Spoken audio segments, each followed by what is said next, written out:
Assalamualaikum warahmatullahi wabarakatuh. Perkenalkan, nama saya Rizwa Aini Chaniago, NIM 2040200-103. Baiklah, di sini saya akan sedikit menjelaskan materi mata kuliah Ekonomi Pembangunan Islam, yaitu dosen saya yang bernama Ibu Yati Ikhwani Nasution ME. Baiklah, di sini saya akan sedikit menjelaskan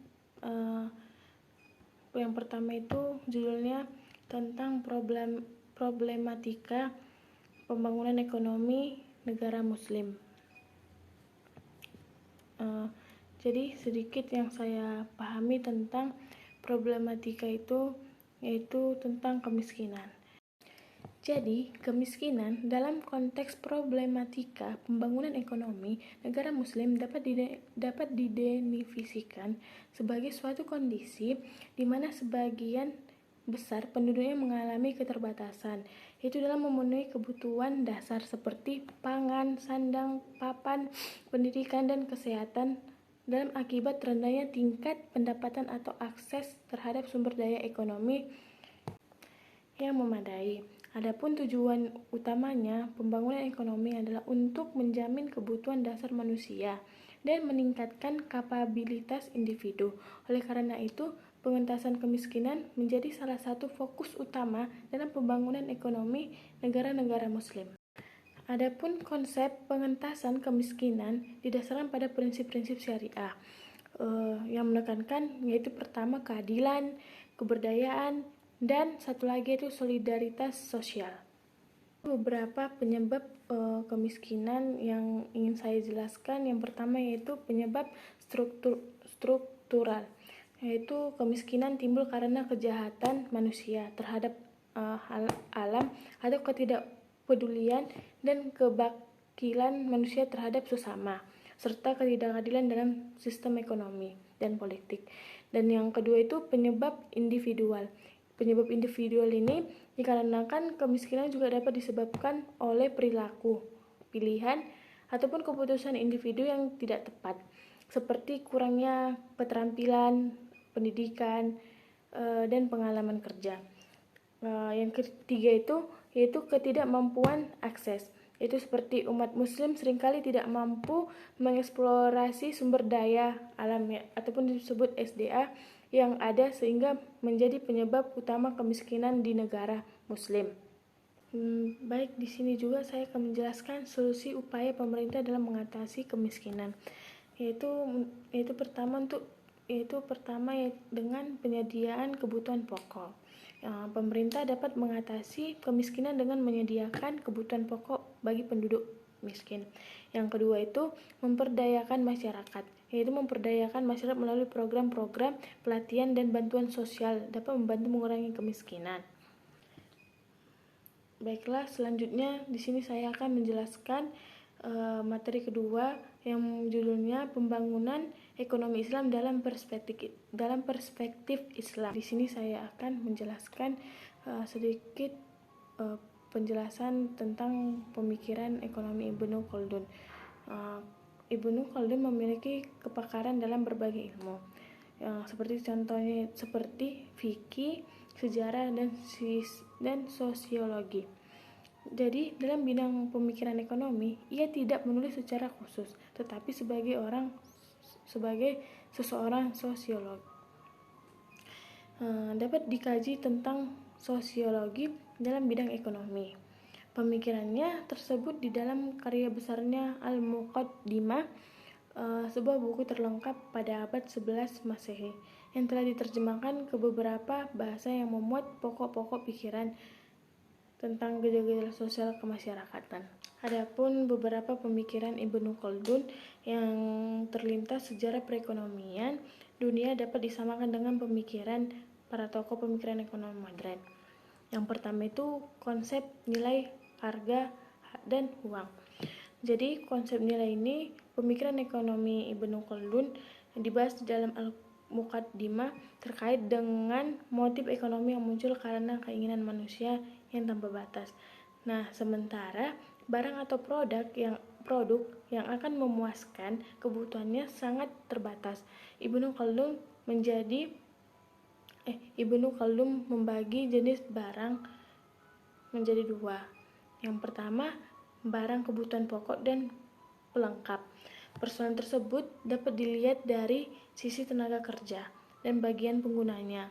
Jadi, dari sisi tenaga ada dua bagian. Yang pertama, tenaga untuk mengerjakan barang memenuhi kebutuhan pribadi disebut dengan ma'ashi atau penghidupan, atau disebut dengan penghidupan. Dan yang kedua, tenaga untuk mengerjakan barang yang memenuhi kebutuhan barang banyak atau disebut tamawul atau disebut juga dengan perusahaan. Sementara dari sisi gunanya dapat dibagi atas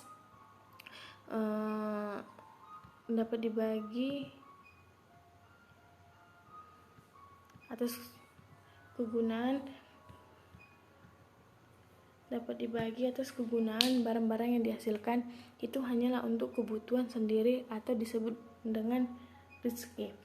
Dan yang kedua, kegunaan barang untuk kepentingan orang banyak atau yang disebut dengan kats. Jadi, sedangkan konsep harga dalam menurut Ibnu Khaldun yaitu masih dalam Al-Muqaddimah. Dia menjelaskan pembahasan tentang harga pada satu bab yang berjudul harga-harga di kota. Kemudian dia membagi jenis barang menjadi dua bagian, yaitu barang pokok dan barang perlengkapan. Dia menyebut bahwa suatu kota populasi bertambah banyak dan berkembang. Maka penyediaan barang-barang kebutuhan pokok menjadi sangat penting dan prioritas. Sedangkan ketika penduduk kota itu sedikit dan pembangunannya lemah, maka kenyataannya adalah sebaliknya. Nah, dari penjelasan Ibnu Khaldun, maka harga di pasar dapat bergantung kepada beberapa unsur atau baik langsung maupun tidak langsung. Faktor-faktor adapun konsep pembangunan ekonomi menurut Ibnu Khaldun yaitu untuk memakmurkan dunia. Kemakmuran ini dibentuk dari 3 unsur, yaitu sejarah, kerjasama, dan alam semesta. Ketiga unsur ini digerakkan oleh semangat ashabiyah atau yang disebut dengan persaudaraan ataupun solidaritas. Baiklah, di sini saya akan melanjutkan materi ketiga, yaitu pendekatan maqasid syariah. Di mana ekonomi pembangunan dalam Islam berbeda dengan pembangunan ekonomi non-Islam yang bersifat sekuler. Pembangunan ekonomi non-Islam selalu menghubungkan pembangunan ekonomi dengan pertumbuhan ekonomi, modernisasi, industrialisasi, dan wilayah. Model pembangunan yang demikian merupakan model pembangunan ekonomi, di mana model pembangunan ekonomi sekuler yang menganggap bahwa moral dan spiritual atau disebut dengan rohani disertai dengan agama di luar pembahasan ilmu ekonomi dan tidak berhubungan dengan kegiatan ekonomi, politik, dan sosial serta budaya.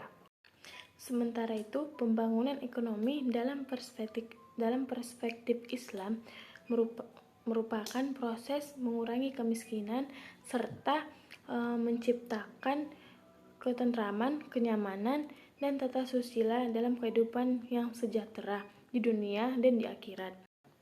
Yang dimana dalam pembangunan ekonomi Islam ada prinsip-prinsip yang dipegang, yaitu pertama itu kesatuan atau disebut dengan tauhid.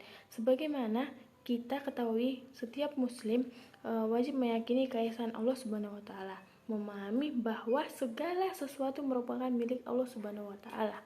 Semua kepemilikan manusia atas hartanya hanya bersifat relatif.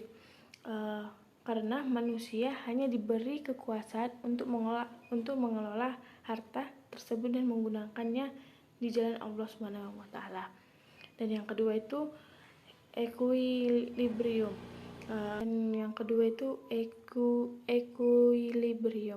Manusia diciptakan oleh Allah Subhanahu wa taala di bumi, tidak ada yang lain selain rahmatan lil alamin, yang artinya untuk memastikan manfaat maksimal bagi alam. Dan yang ketiga itu free will atau ikhtiar. Allah Subhanahu wa taala memberikan manusia nafsu dan akal untuk berpikir dengan melakukan apapun yang mereka inginkan. Dan yang keempat itu yaitu sini juga saya ingin memberitahukan di dalam maqasid syariah ada indikator pembangunan ekonomi, yaitu atau disebut dengan al-daruriyat al-qam.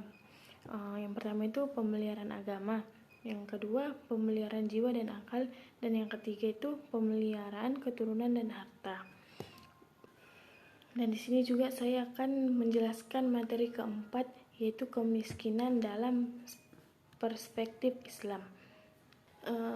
Kemiskinan merupakan suatu kondisi yang menyangkut ketidakmampuan seseorang atau kelompok masyarakat untuk memenuhi kebutuhan dasar hidupnya secara layak dan memadai. Kemiskinan dapat didefinisikan dalam perspektif Islam juga mengacu pada ketidakmampuan seseorang dalam memenuhi tuntutan kehidupan yang paling minimum, khususnya dari aspek pendapatan. Kemiskinan dapat dibedakan menjadi beberapa jenis. Yang pertama itu kemiskinan relatif, dan yang kedua itu kemiskinan absolut.